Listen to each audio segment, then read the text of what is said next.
Hey, everybody, welcome to Rants. I'm your host, Ryan Shedd, and I am so excited. I have a very good friend of mine with me today, Miss Lura Johnson. Hello, thank you for coming. Oh, this is so much fun. Thank you for inviting me. Oh, it's a blast. Like I was telling you earlier, you're the first person that actually knows me personally that I've had on any of the shows, so I'm kind of excited for that. That's a fun slot for me. It is.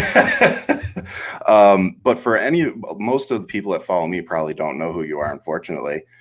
So you are a world-renowned pianist and a current Steinway artist. You've played in places like Edinburgh, Scotland, which I thought was pretty cool, Royal Albert Hall in London, the Kennedy Center, Carnegie Hall, and that's just to name a few.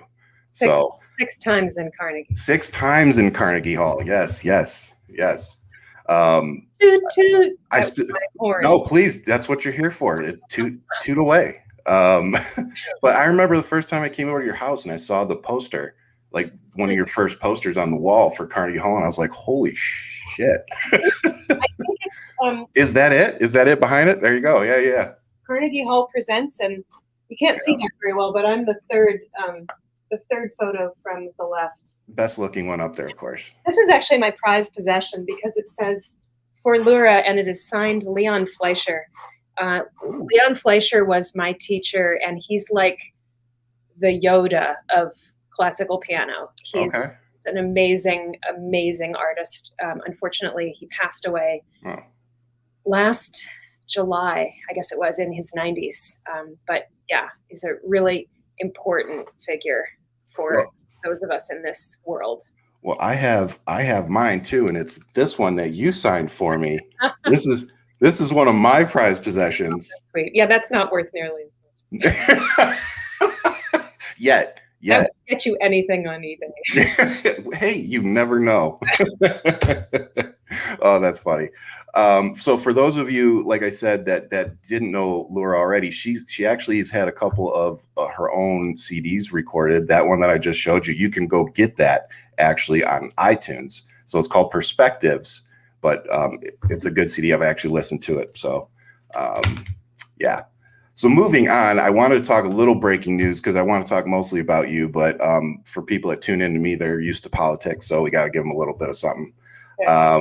For any of you guys who weren't paying attention yet today or hadn't heard, the great state of Arizona, where I live, passed SB 1485, which is a direct voter suppression law being deployed. And I personally think it's after the record voter turnout, particularly within the indigenous community and the Black communities, that they're doing this. But the really upsetting part, because it was kind of expected for them to pass this today, but the really upsetting part was that Doug Ducey took a whopping 10 minutes to sign it. So giving nobody the opportunity to advocate for a veto or anything. And I just want to point out too that this is proof that they could have acted really fast when it came to helping small businesses during the pandemic and helping folks. But when it comes to suppressing the people, they move fast as shit. But when it comes to helping us during a pandemic, they dragged their feet and they left money sitting in accounts that were meant to help small businesses. So remember that, people. So what do you think about that? What does that look like from the outside looking in, Laura? I think it's horrifying. Yeah. Yeah. Well, it's all based on this giant lie. Yep. And I'm not as used to talking about politics as you are. I know.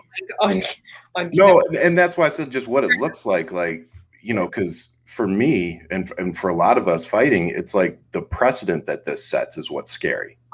Yeah, this is bad for Arizona, but this is potentially bad for every other state to pass similar voter suppression. So yeah, well, I hear Ohio, which is my home state, is next. Somebody was saying that earlier. Ohio, Michigan. This is crazy.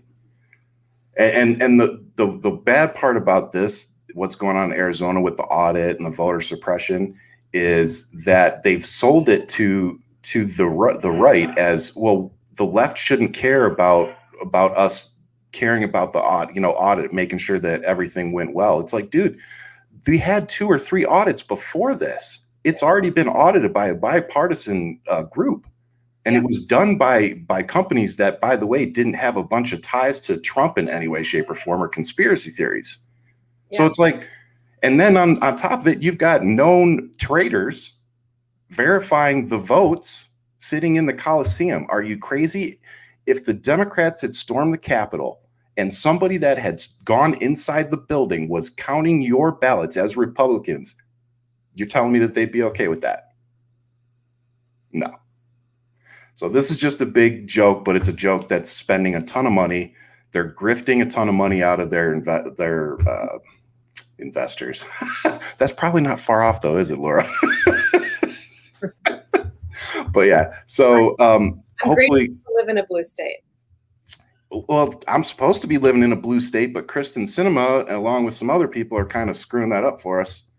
But yeah, it's. I hope that we can kind of get this back on track here in 2022, because these laws, between the abortion laws, taking away healthcare from LGBTQ, the trans youth, the voter suppression, like we have so much work to do in Arizona. So, but speaking of work to do, I want to talk about music today, because we are dancers. You know, that's where I take my music inspiration from. But you've always been like multifaceted, you know, in that way. Like we could dance and you heard music that way, but then I always thought you heard music in a much different way than I did, just because of, you know, what you do. So what do you think the importance music in the arts play today in our society? Well, it was pretty interesting. I have two responses to that. One is that very quickly after the lockdown in last March 2020, very quickly, artists started mobilizing to play their concerts online. And it was almost like a universal impulse, because what we do is not a job. What we do is, have you heard about those? I think it's like a Venn diagram or something, where there's like what you're good at, what you enjoy, what you get paid for, and what you do most of the time. Yep. And for me, all of those circles are just completely 100% on top of each other. I'm very, very lucky that what I am good at is what I do for a living, is what I get paid for, is what also nourishes me as a person, because I feel like I'm contributing to the artistic landscape of my society, and I'm bringing something to people. So I lasted 2 days in lockdown before I was like, wait, I have a phone. And so March 15 was my first live stream home solo concert. Okay. And then I did like 2 a week for like 2 weeks, and that was very ambitious, and I quickly realized that was way too often. So I went down to once a week, and then the Baltimore Symphony Orchestra, which is an orchestra that I play with regularly, they picked it up and started putting it on their offstage platform. So like, really started doing this, but I actually think that I was the first in my particular region of the country to go live in the pandemic, because it was like literally the Sunday after Governor Hogan shut the state down. Okay. So anyway, I think that impulse was pretty universal from artists. We still want to give to you. We still want to communicate with you. And the response was equally affirming. People tuned in, and they looked forward to it. People would tell me like, Wednesday night is my favorite night of the week. Thank you so much for doing this. This is a balm. It's like a place where time stops in a way. Yeah. You know, because Yeah. music takes place over time, and so you must invest the time to sit there, and it's kind of like mindfulness in a way. Yeah. No, I like that. The mindfulness part of it is what always sucks me in. Do you remember what you told me when I came to watch you live for the first time? No? You said, don't fall in love with me. What? You said, don't fall in love with me. And I said the same thing. I react. I was like, what are you talking about? And you go, when people come see me live, they tend to, you know, because I know you as you. which not a lot of people get to see, you behind closed doors when they come watch you perform. They don't know you as you, Yeah. They know the performer, Laura. And then I got to go see you live, and I was like, oh, now I get it. Because like watching you walk out to the piano and sit down and just like almost like fluff out the dress you were wearing and then just put your hands on the keys. It was like, oh, like shit, like you get goosebumps. And it was like, it instantly made sense of what you told me. You're like, just realize that this is just a part of me, and I thought that was a very interesting conversation that didn't make sense to me until I watched you play. Because it's to watch you play live, and not just in your home. You've played for me, in your house before, but to watch you play live with the orchestra behind you, yeah, that's just a totally different ball game, man. Yeah, that's a world that not everybody knows about and not everybody steps into. And Yep. A lot of people are just blown away when they can see my hands moving. Like they just do not understand how I know which note to play next. Like, how do you remember all that? Yep. I mean, honestly, it's a lot of patterns and there's a lot of structure there. And for me, it's like speaking a language. But I get that for people who don't speak that language, it can be quite awing. Yeah. And, a little overwhelming. It is. It's like, how does she do that? Well, yeah. And for me, it was, I think if I had known you as the performer before I got to know you, then maybe it would have been a different shift. But because I got to know you on a personal level and then, got to see you professionally, yeah, it was just kind of like a different twist because I know, and I mean this in a loving way, that, but it's like, I know the fun, goofy side of you. You were say goofy. I know you knew I was going to say goofy, but I, that I mean that in a good way. Yeah. But when you're on the stage, it's just totally different, and it in a really good, cool way though. And it opened my eyes and my mind to, well, I shouldn't say my eyes, it opened my ears to more classical music because I listened to a lot of rap and soul, like Aretha Franklin and Marvin Gaye before we met. But after we met, you're the one that kind of got me started listening to more like jazz and more just instruments and just to really hear the music, so thank you for that, because you really have widened my musical palette in a lot of ways. I'm so glad to hear that. Yeah. So you kind of so I'm going to have to go around a little bit because you inadvertently answered a couple of my questions. Sorry. No, because you were talking. Well, I wanted to spend time talking about musicians in the pandemic because it's been a big deal for you guys making the transition, and I wonder, what does live performing look like for you moving forward? Yeah. Well, so I'll talk a little bit about the pandemic part first, and then I'll talk about moving forward. For me, so before the pandemic, I made my performance career probably like 90% as an ensemble artist. Okay. So playing in small groups, like playing in a piano trio or a piano quartet or in a duo. Or playing in large ensembles, like I'm the principal pianist of the Delaware Symphony. I play regularly as the pianist for the Baltimore Symphony, and I've done that for 15 years. So like a large portion of my artistic life is as a collaborator, which honestly I've always thought like that I'm better at that because I'm so into the communication and the sensing each other, and I'm a very empathetic person, so I can easily shift between leading and following. And isn't it funny how many of these words are used in our dancing? I know. So yeah, that's definitely my wheelhouse. And then like that became the one thing you can't do. Well, there's not the one thing, like there's nothing you can do. But, so I became a solo artist kind of overnight. Yeah. Started with that first concert, and then what I found was like I really enjoyed putting together programs that were not just like, oh, let me throw these pieces of music at you. I developed a kind of a signature style I don't want to call it lecture recital because I don't lecture at people.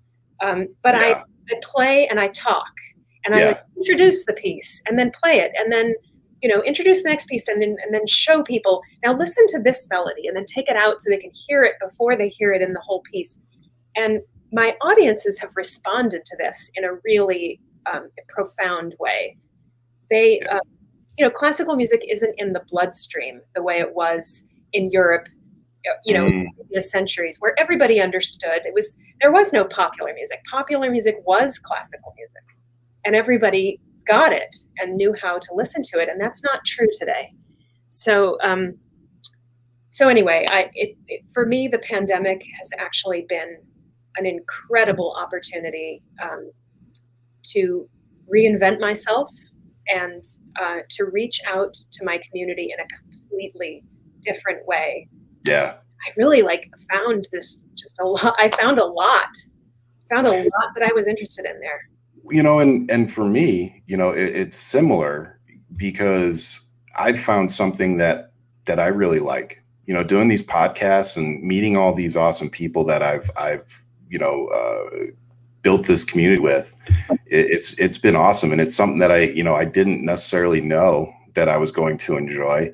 I was trying to build a platform for the politics, and I was like, well, you got to be able to be heard, and, knocking on doors, is slowly becoming a thing of the past. And you need to have an online platform to shout your info from.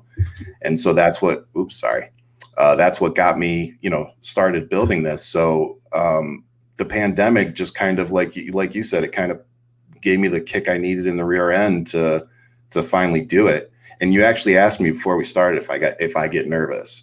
And I was so nervous the first probably 10 shows I did. I'm talking sweating underneath my arms, is this going to be over soon? That kind of nervous.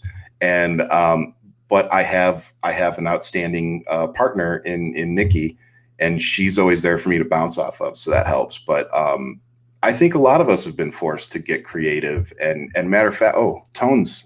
Hey, Tones. She is from Ireland. She's in Ireland. So thank you for staying up late to watch us. I know how late it is there. She says, my community set up a Facebook group called Quarantine Sessions, where all the local musicians would play an hour each every Saturday or Sunday. It was amazing. That's a pretty cool idea, right? Yeah, that's great. I mean, you guys did something. You were doing something kind of like that. You were doing Facebook shows there, right? Yeah, I was. I played 29 solo concerts between the start of the pandemic and in about a year later. Yeah. And then right now I'm on a hiatus. First I was Wednesdays at 8, and then I settled on Sundays at 7, which is a time slot I really like, because I think even when people things are opening up now and you can now go out and do things. But even those people are home at 7 because there's a work day on Monday. And, you don't have to watch it. You can just turn it on and put it in your earphones and, go about your business, making lunch or setting clothes for the morning or bathing your kids or, And the other thing too, that I want to point out, and while we're on the subject, for anybody that's listening, the audio podcast, please do me a favor and go follow Lura on YouTube. She has a YouTube channel, and you can find her under Lura Johnson. And for the audio, it's Lura Johnson. And the reason I'm asking you guys to do that is because when we're talking about supporting musicians, live streamers, podcasters, whatever it is, it's all supporting us is all the same. The way you support us is by engaging us, by following us, and like Lura said, you don't even have to, sometimes you don't have to sit there and watch us. You can just put it on and listen to it. But that still helps us because eventually, that's going to allow these musicians and artists to develop other revenue streams so they won't have to be dependent on, other people really anymore. And they'll be able to do these live pieces and put them out there and make their own money. So please go follow her, Lura Johnson, on YouTube, And while I'm on the subject, like I told you, I had already pointed out their perspectives, but she also has Turning, which is an outstanding solo CD. I still don't have my signed copy, which I'm upset about. But you can go find her in iTunes. Again, go type in her name, and a bunch of stuff will come up, because you've had quite a few other works going back to like early 2000s were on there. Yeah. I've been recording since about 2006. Yeah. So yeah, you can go find her, go support her. I actually have all of my Wednesday night recitals, which ran from like March to July of 2020. Those are all on YouTube under, I forget what there's a playlist. It might be called BSO Offstage. Yeah. I saw that. Yep. Offstage. And then I started doing Sunday nights at 7 in late December, and I did that through the end of February. And those are all there too, the Sunday nights at 7. And it's funny, you can see kind of an evolution, because at first it was just my iPhone sitting on a table. Like, it must have been terrible. I don't even look at it now. No. But I put it up there just for like, for what do you call that? Archival, really. But it's not even just archival, because that's another thing. If you can't catch us live, if you can't catch Lura live whenever she goes live, you can still go back and watch them.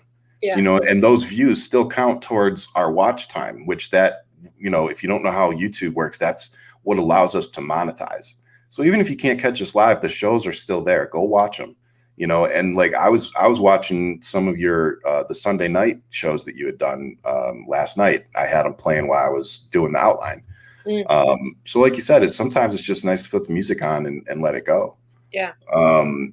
Okay. So let's get through some of this and then get to some of the fun stuff. Oh, actually, you know what? Now's a good time, because you were just talking about, before I ran my mouth too long, you were talking about when you do your videos, how you explain the piece before or after. So you sent me a two minute video of you playing a Bach piece, I believe, right? Yeah. So can you lead us into this in a similar way so people can kind of grasp what you do? Yeah, sure. So yeah, you're about to hear the first movement of a partita by J.S. Bach. Bach is from the Baroque period. He's one of the two central pillars of the Baroque period. He lived from 1600 to 1750. And a partita is a collection of short dance movements.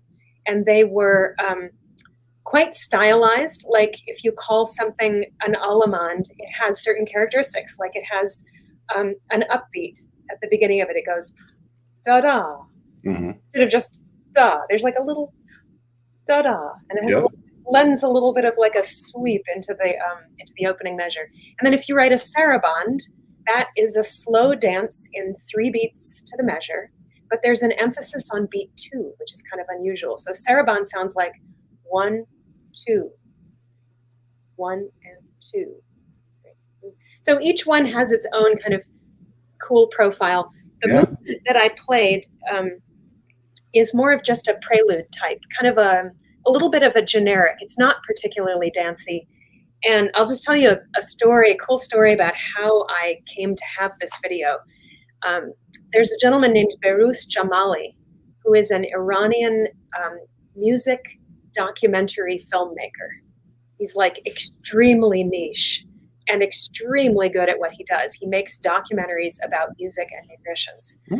And I actually teach piano to his daughter.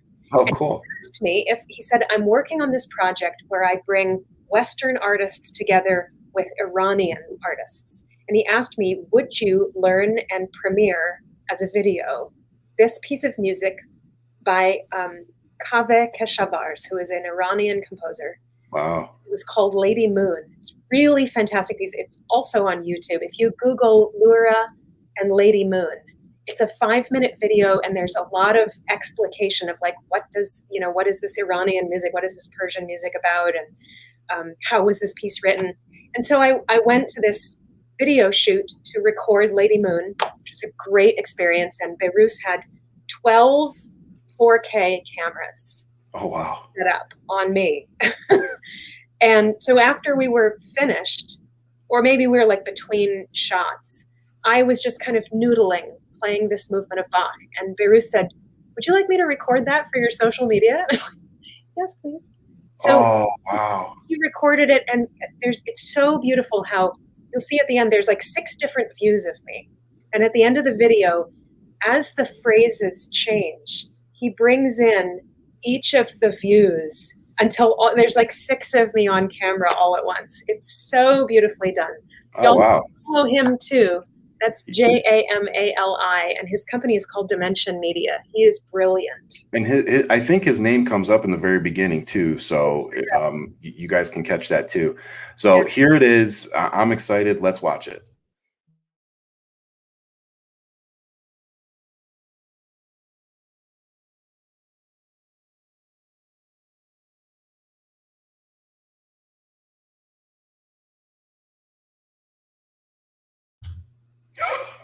I would do that.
That was just like spur of the moment. Yeah, I mean, I was working on the piece. Yeah. Played on a live stream, but yeah, that was very spur of the moment. Isn't that the most like loving? Doesn't it just feel like a hug, like a music hug? That was a good way to put it. As I was listening to it, I mean, I was looking at what we were going next, but it was very relaxing to me. Like it made me feel better, you know? Very serene. Yeah, there you go. Yep. Yeah. And the camera work is so beautiful. It really is. And it's so, talking about, again, people supporting musicians and artists and podcasters, for somebody to give you their time, that even if it's something that may not be a big deal for them, it still is for us, so even doing something like that, be like, hey, I can record that for you for your social media. It's just really cool when people do that for us. And, it's another cool way that we support each other, so. Absolutely. So with that, let me see here. So what made you want to do this for a living? Because you said earlier when you were talking about the Venn diagram, how everything for you is in the middle. How did you discover that though? Like, how did you get there? Well, I come from a musical family. So everyone in my family, it's not like, are you going to play an instrument? It was, what instrument are you going to play? Everybody practiced, and everybody, was really quite into it. We're a classical music family. My brother is a wonderful violinist. My mom is a wonderful violinist and violist. My dad was my first teacher. piano teacher. So yeah, I resisted it. Everyone thought, like especially in my family, everyone just assumed that because I was talented and somewhat prodigious, that I would go into music, and I resisted. And I would say, no, I'm going to be a marine biologist. Oh, first I wanted to be a gymnast. I wanted to be a marine biologist. I was really just resisting. And then I went to Greenwood Music Camp, and I found other kids my age who were like me, who played music a lot and loved it. And we played music together, and it's called chamber music when you play just 3 or 4 people at a time. And it is so, it's actually my favorite genre of classical music because it is so collaborative and sherry and just so much sensing and expression. And there's like when it really works well, there's like a ball of electricity that comes from the composer and zings around the group, and then it zings out into the audience, and then whatever they feel kind of zings back at us, and it's just really kind of an extraordinary energy experience. Yeah. So that was what sealed the deal for me. Do you feel that same energy? Do you feel that same type of, I know it's not exactly the same, but do you feel that same energy when you compete in dancing? I'm not good enough. Oh, stop. No. Oh, I'm usually terrified when I compete in dancing. Well, I mean that, yeah. I get so nervous. I'm like, I hope my hands don't sweat too much. So if you ever see me out there dancing and I'm wiping my hands on my pants, that's why.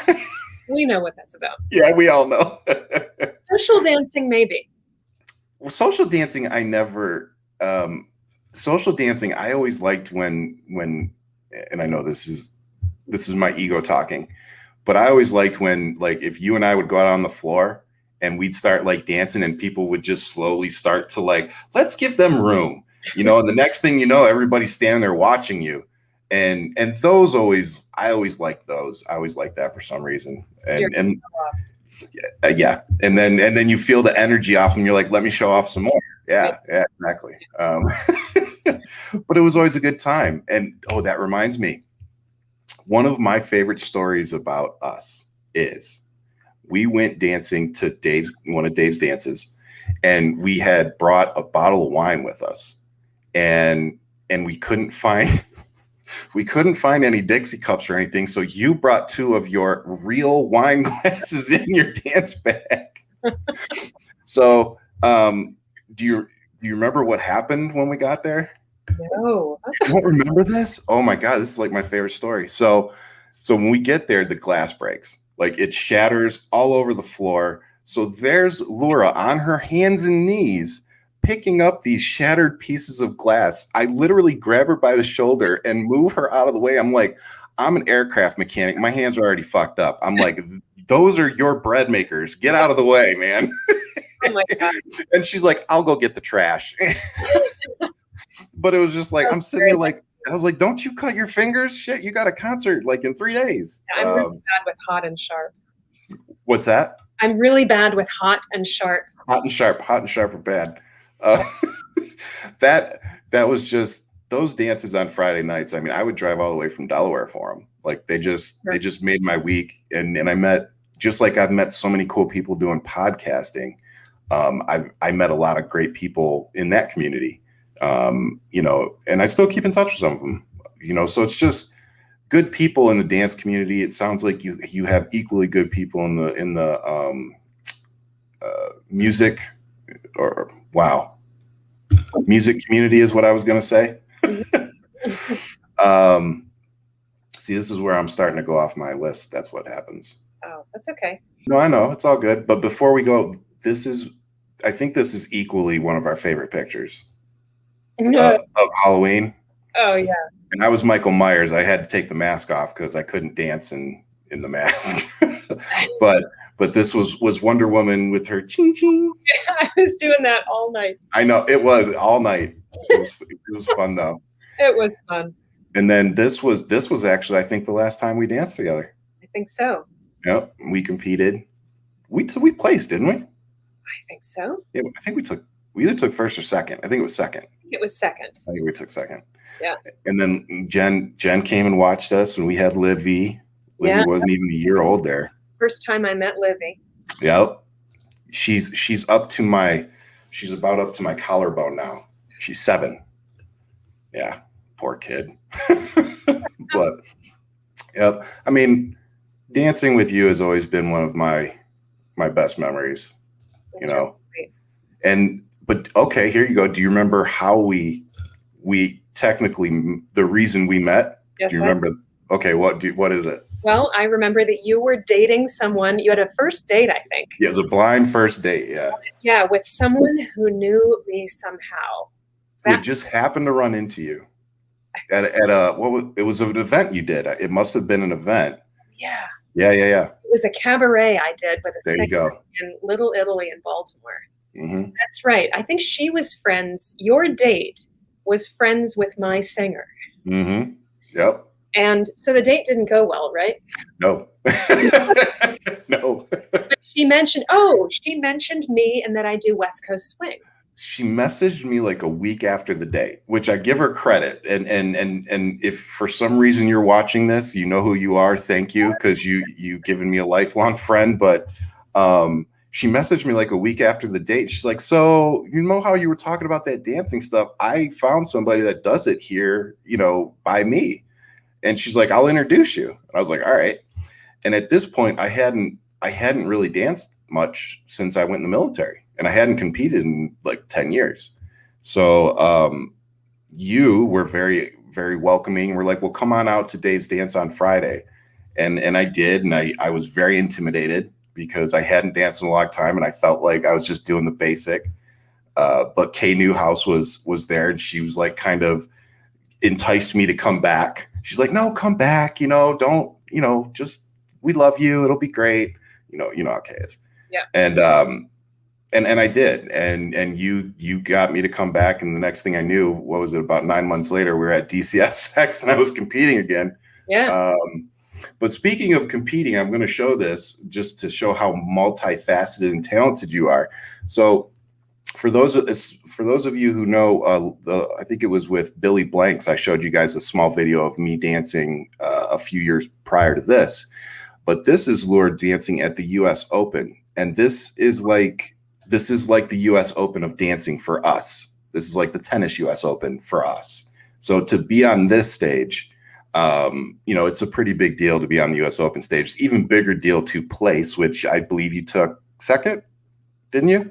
Taking second at the U.S. Open, that's pretty freaking phenomenal. So I couldn't have done it without my teacher, Gregory Scott, who is amazing and coached me the entire way. So the division was Pro-Am, which is a pro dancer dancing with an amateur dancer. And this is a choreographed routine. Greg and his partner and now wife, Lemery, I called him Gregory Scott, but he's now Rollins Scott. I always forget that. Your last name. So she was Lemery Rollins and he was Gregory Scott, and now they're both the Rollins Scotts. So cool. Anyway, they choreographed this for me and painstakingly taught it to me, and we worked on it for years, probably 2 years, and it all comes down to 2 minutes and 16 seconds at the U.S. Open. Here we go. From Maryland, give it up for Lura Johnson and Gregory Scott.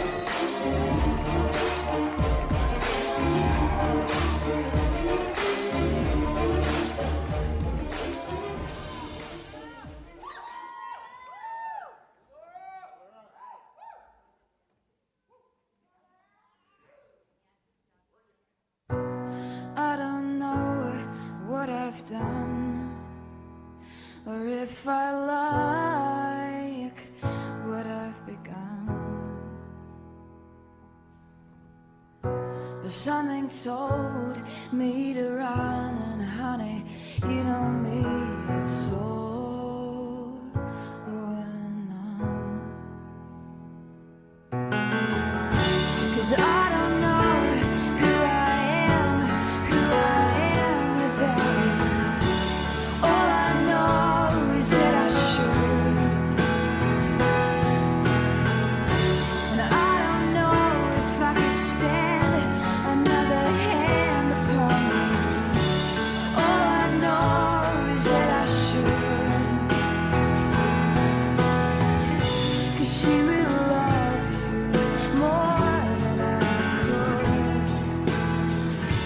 she who dares to stand where I stood.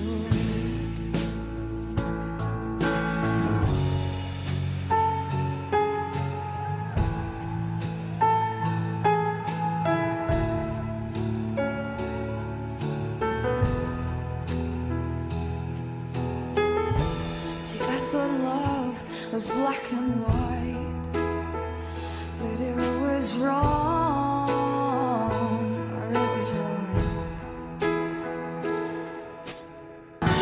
And I don't know if I could stand another hand upon me. All I know is that I should, 'cause she will love you more than I could. She who dares to stand where I stood. Oh, she who dares to stand where I stood. Woo! That's not easy, y'all. Trust me. I grin ear to ear every time I watch that because it was just such an exciting moment for me. Well, and I would think it felt like a culmination, like you said. I mean, you said leading into it, it was years of prep and work, and Yep. The last time we did it, and it went so the best it ever went. So yeah, that was really fun. Thanks for sharing that. That was fun. Yeah. Oh, it's. I hope to get more people involved in dancing and music and the art. It's so important. You know, we've talked about how the music makes us feel, and you've talked about how important it is, you know, in just our daily life. And then you add dancing into it, you know, and how many memories have we made, you know, together over dancing. You know, it's just, it can be such a very cool, special community to be a part of. Definitely. So here's a few questions I wanted to end us on. Okay. So guys, if you got questions for Lura, anything, go ahead and put them in the comments now. Okay, so what has been your favorite piece to perform over the years?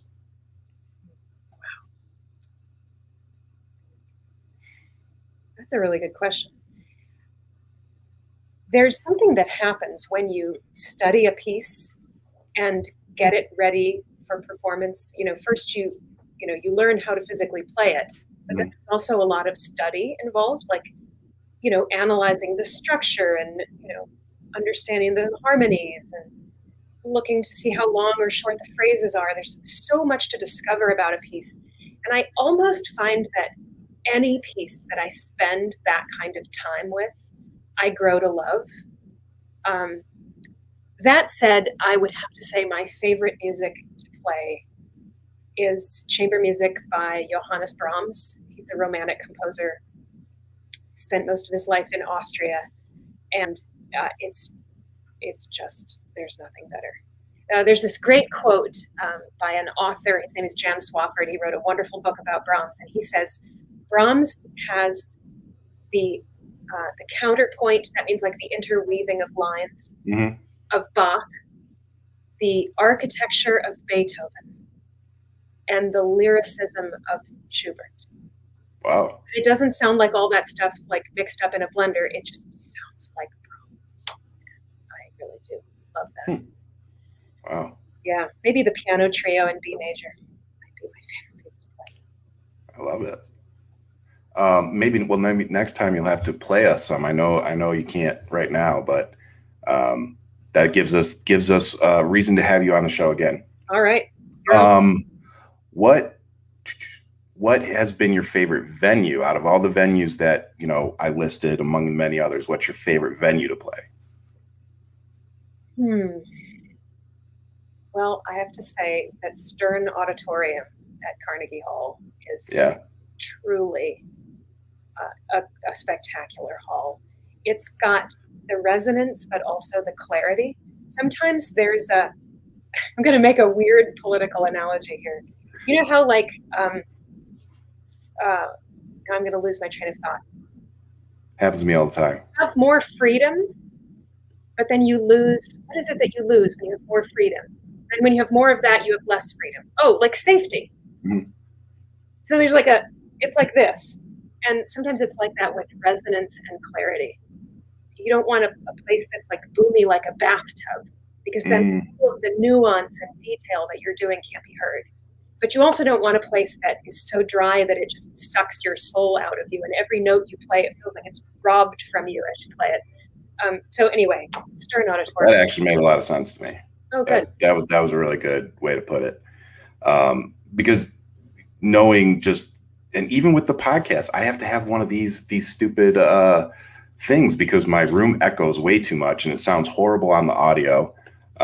So yeah, but again, having the privilege of seeing you play live, and hearing it live was I can grasp that what you're saying there.